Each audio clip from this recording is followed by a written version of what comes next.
Good Monday evening. We are back. It is the 9th of October. It is a very beautiful evening.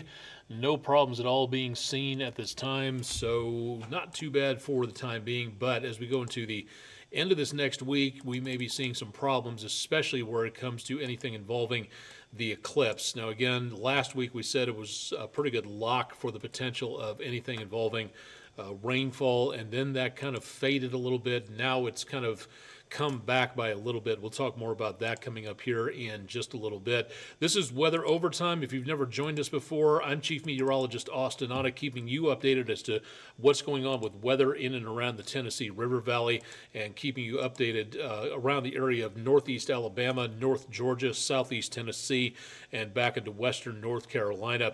The almanac for today, a very toasty one, 12 degrees above normal with that extra sunshine out there, and numbers back in the mid to upper 80s. We have only picked up 0.03 of an inch of rain for the month, so we could definitely use a little bit more across the area. We're about an inch point 10 behind for the month and about 4.5 inches just over behind for the entire year. So we are way behind. The state of Alabama has issued a fire alert of sorts. There are no active burn bans in effect, but because of moisture levels like this that we have not gotten a lot of, there's a good possibility that anything involving stray spark from a welding torch, a cigarette butt tossed out the window, could start a major wildfire in Alabama and across a good portion of the News 12 viewing area.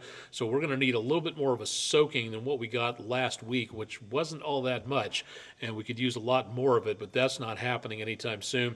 Ironic in its way, because September is actually one of the more rainier months around this area of the country, and we just did not pick up too much of anything out of that in the course of the last several days, so we could definitely use a little bit more help with that if at all possible. We'll keep you updated on that. Thanks to Hannah Price for a nice view of a rainbow over Parkview Elementary School.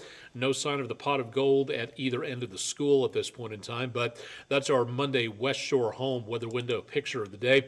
Got pictures? We'd love to see what you're seeing out there, so go ahead and send them in to us at pictures@wdef.com or drop them to our social media channels so we can see what you're seeing out there. Out on the golf course into tomorrow, not much of a problem, although we are looking at some more breezy conditions. Excuse me, and we'll see some sunny conditions at first, but then some more clouds coming on through. Westerly winds at about 5 to 15, occasionally gusting to about 20, 25 miles per hour. Again, nothing huge, but it is going to be kind of breezy from time to time out there.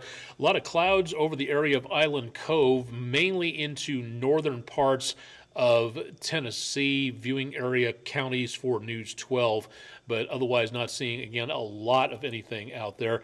From Chattanooga Red Wolves Stadium, that from Island Cove Marina and Resort, this one from Tomahawk Crane and Rigging Camera. Very light traffic at this time, looking around the area of 75 and 24, and good visibility out towards Signal Mountain in the distance. I-24, both directions, everything moving along nicely in downtown, thanks to the veteran-owned Patriot Concrete camera. Lee Point, traffic was a little heavier earlier. Still some good amounts of travel for right now. Visibility a lot better off to the west and southwest as this camera is pointed down that direction from the Plainview Outdoor Advertising camera. Downtown Chattanooga, spectacular sunset, brief though it was, over portions of the area earlier from the Bailey's Heating and Air camera. And last but not least, from the Speedy's Total Car Care camera on the Chattanooga Theater Center. Temperatures rather on the mild side, and a beautiful Monday evening. Good to take the dog out for a walk or wherever you may be heading. Temperatures in the upper 60s. The really neat thing about this view right here is the dew point. The temperatures on the dew point scale back in the 40s, way below where it was not too long ago. And for some reason, I don't know why, that temperature just shifted. We are still seeing some minor connection issues. I'm not entirely sure what the problem is here, but we may see that again throughout the rest of the evening. So we may see the potential of some numbers flickering on the forecasts here. Let me see if the 7-day forecast holds anything else. Looks like it's okay for now. pardon the gremlins, they do have a tendency of happening from time to time, but it looks like for now we'll be seeing some fairly cool and dry conditions out there for the next couple of hours. No idea what's happening there on that particular thing. All right, as of right now, this is TV news. Sometimes this happens where we have some strange things go on. Got a minor system through here bringing in some of the cloud cover out across portions of the area. But then way on down to our south, we've got another area developing. We are still in hurricane season, remember. So as of right now, we may be looking at the potential of a visitor coming up from the south. This is tropical wave. It's an area of investigation, so it's nicknamed an invest. 93L is the code on this, and this is slowly starting to make its way from the southwestern part of the Gulf of Mexico over to around eastern Mexico, starting to curve up to the northwest by just a little bit. Now, it's possible in the next couple of days that we could see this system make its way a little bit closer to us after it curves back toward the north. And that, again, is where we may see some of our clouds and rain coming up into the course of the next couple of days. But we could see, again, the potential of some moisture coming up this direction into and around the area here. Jeff Peterson, yes, I was watching that, and so far not seeing anything definite that we're going to be winding up with anything in and around those particular areas. But Max and Lida or Lida are still at this point in time just tropical storms, and it looks like for the next couple of days they are going to try to head to the east, and we're talking about this mess over here. But we may see, again, this make its way on through. The problem is between the Pacific and the Gulf, there's an awful lot of mountainous terrain here, some very high mountains, and that could shred these systems very easily. So we'll wait and see what happens with those. Oh, Lydia, pardon me, not Lida, Lydia. That also is heading in the same direction that Max is, but for right now it looks like it may become a hurricane in the next 24 hours or so, and then quite possibly as a tropical storm downgraded by early Wednesday. Whether or not either of these two systems out here make their way across the Isthmus of Mexico, kind of hard to see at this point, so we'll see what happens. But again, for right now, the low-level moisture will more than likely be scraped by the mountains down in southern Mexico, so we'll see what goes on there. Appreciate the invitation. If we're ever in the Dunlap area, might have to see if we can stop by for a little bit and chat about that. Thank you very much for being neighborly in that. What we're going to be seeing from this particular system, this is not the S-name storm. Looks like that's farther out into the Atlantic. We'll talk more about that coming up here in just a little while. For the most part, this particular system, the spaghetti models are showing the indication of this storm going up, curving along the northern and western part of the Gulf, and then possibly impacting land around the Delta and into around the panhandle of portions of Florida.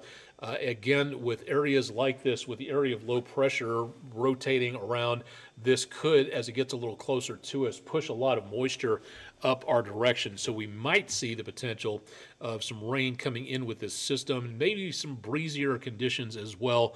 We'll see how well that goes in the next couple of days. But right now, conventional weather wisdom is to have this system making its way up and to the eventually north and east, and that's what's going to be affecting our weather toward the end of the week. Through tonight and into tomorrow, just clouds off and on, lows back in the mid-50s or so, mid to upper 70s as we go through tomorrow afternoon, so very close to normal, maybe a little bit above normal on the temperatures.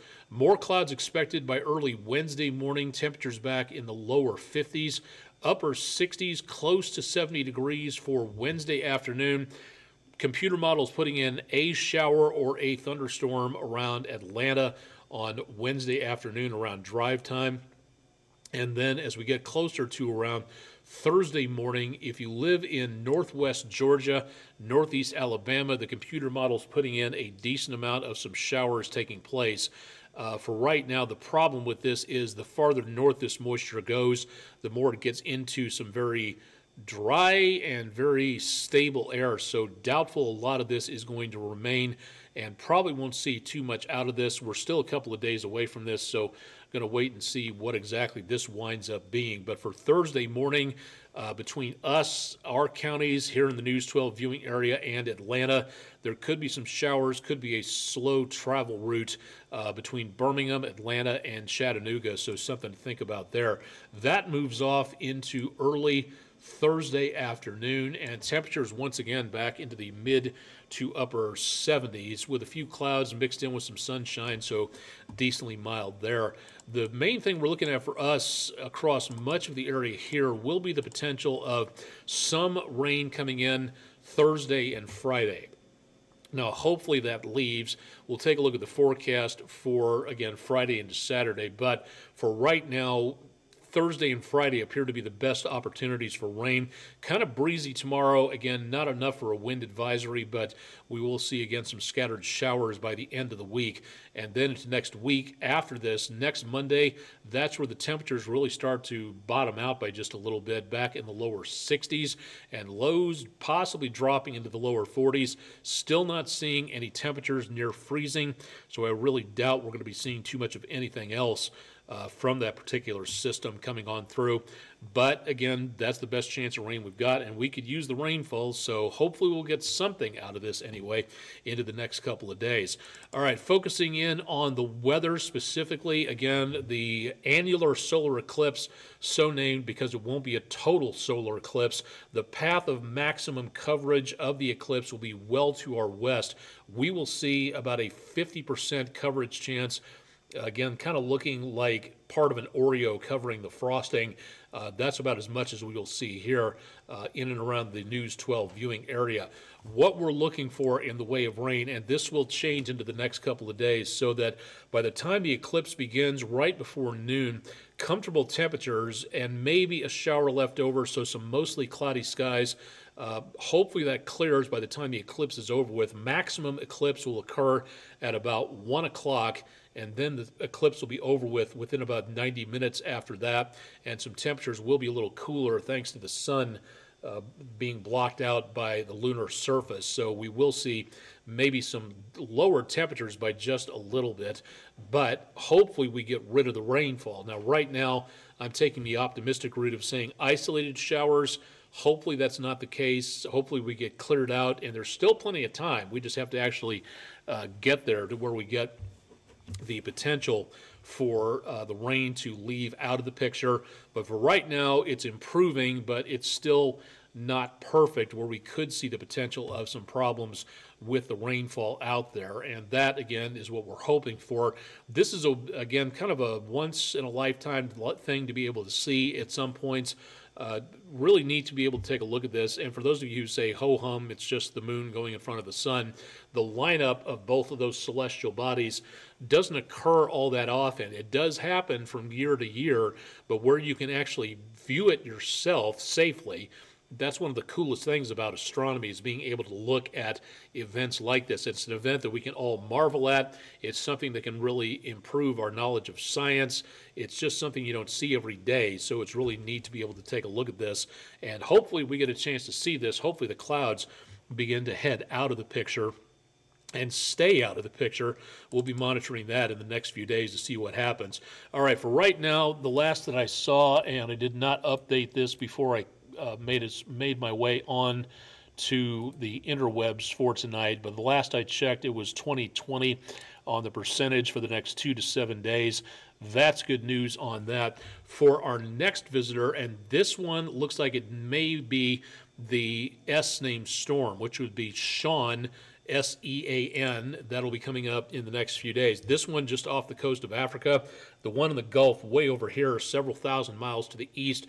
We've got our next visitor. This one could become Tropical Storm Sean in the course of about the next day or two. But for right now, it is still just an area of investigation. There's no cohesion to it, and it doesn't look like we're going to be seeing anything out of this, at least immediately. But it is possible that we could see something out of this, and still at a 70 to 80% chance of development as the system moves its way away from Africa and out over the central Atlantic. Could this be a threat to the United States? Of course, but for right now, it depends on the steering winds.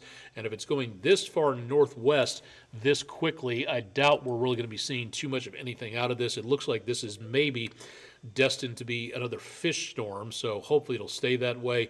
We'll give you updates on that throughout the next few days, but if you know anybody named Sean, S-E-A-N, this could be their storm coming up in the course of the next few days on that. So remember, about 5 days until the eclipse, about 10 days to go. Today is the 9th of October. And the 19th, in 10 days, the world's largest earthquake drill will be coming up. Your opportunity to practice earthquake safety.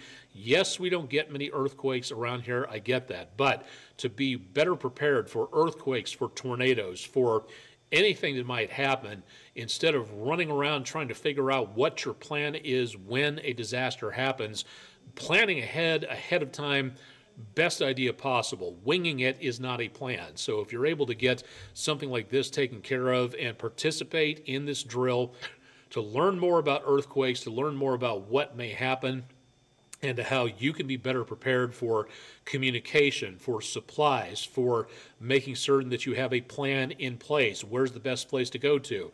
Where's the best place for your family to congregate? Which one of your family members will your family check in when local communication has problems? And it might happen. You just can't sit there and say, oh, I don't have to worry about it. It's never happened before, so therefore I don't have to ever worry about it ever in my lifetime. It's best to practice for this. It's best to get ready just in case, so please keep that in mind and go to shakeout.org to learn more about the great American shakeout and everything that goes on around the world as well. At shakeout.org, your opportunity to learn more about what goes on and how to participate in the drills out there. So please keep that in mind and get ready now. Think about, again, we're coming up on storm season number 2, so it's best for late October through early December in this area of the country to have a plan ready to go. Where do you go for severe weather? Do your kids know where to go for severe weather? If your kids are at home, you're out shopping, and something happens, do they know what to do if and when you're not around? It's something to ask yourself. And no, I'm not trying to scare anybody. I'm trying to make certain everybody is better prepared for a situation. Panic never helped nobody. Excuse me, the English teachers out there are gritting their teeth at me right now for saying that. But it's something to think about to make certain that you know where to go to and what to do, and that includes your kids, your family. That, again, is one of the things that you can learn here at shakeout.org to find out more details about what you could do to make yourself, your family, your place of worship, your business, your school better prepared for what might happen. It's just one of the best things you can possibly do. All right, off my soapbox. That should pretty well take care of everything here for tonight. Updates available at wdef.com/weather. And, of course, we'll have more on the forecast online through, again, the next couple of days. Jeff Peterson, possibility of Apophis getting close to 2029 or 2034. That depends. You're going to have to ask the planetary scientists who are more learned than I am. I know that there is a chance that Apophis has a chance that if it threads a particular window, going through that window at a certain distance could bring it closer for another pass in 2034, as you say. Whether or not that happens, again, that is something we're going to have to think about, because the orbits of the debris that is going through the solar system gets affected by gravity from other things, from the sun, from plasma bursts from the sun that can cause drag, and that can cause the orbits of all that debris out there to change and shift. And considering we live and exist going around the sun in a just absolutely huge gravel pit filled with stuff floating through the solar system, we didn't even know about Oumuamua, if I'm saying that correctly, until it was all the way past the sun and going past the Earth out toward Mars. So that is something to really consider at this point in time. Do I think it's possible? Yes. Do these scientists say that it's possible? Yes. It is, again, possible that it could thread that window and become a secondary threat. It could also miss our planet entirely and go sailing off into interstellar space, never to be heard from again. So it's very possible on all of that. I think we'll know more in the next few years.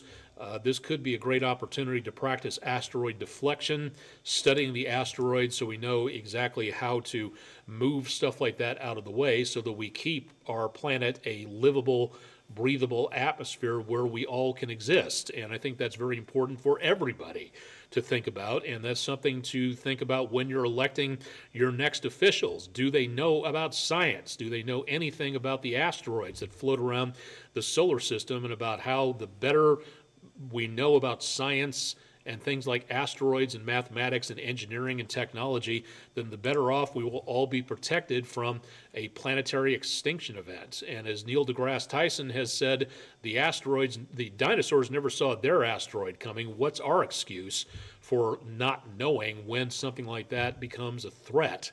So I think it's a very important question to ask, and I think I'm glad that you raised it, but I think it's something that everybody needs to take a look at when electing people from city council to the Congress to the presidency of the United States, and in every single country. Everybody should consider that for their leaders, about which one of these people that you're putting into high office to make the decisions is scientifically literate. It needs to happen, and you can't have a scientifically illiterate electorate electing people who also don't know anything about science. As Carl Sagan and Dr. Tyson have said, that's a recipe for disaster. So that's something we all need to be concerned about. I'm sure that my elected representatives are tired of hearing from me on things like this, but I find it important for planetary health and security. So it's something that we should all be involved in instead of sticking our fingers in our ears and humming really loud and hoping that it doesn't happen. We can't take that attitude.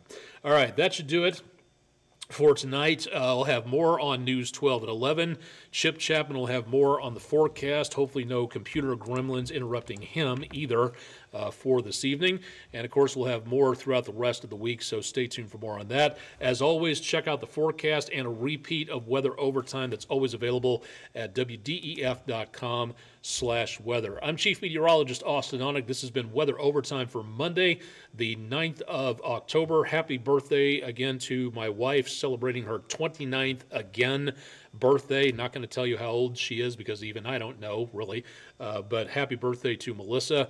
Love you, and again, glad to be celebrating with you over the last few years that we have. More again on your forecast. Stay tuned for that tonight at 11 and early on the morning show tomorrow. Thanks for joining us for Weather Overtime for Monday, the 9th of October.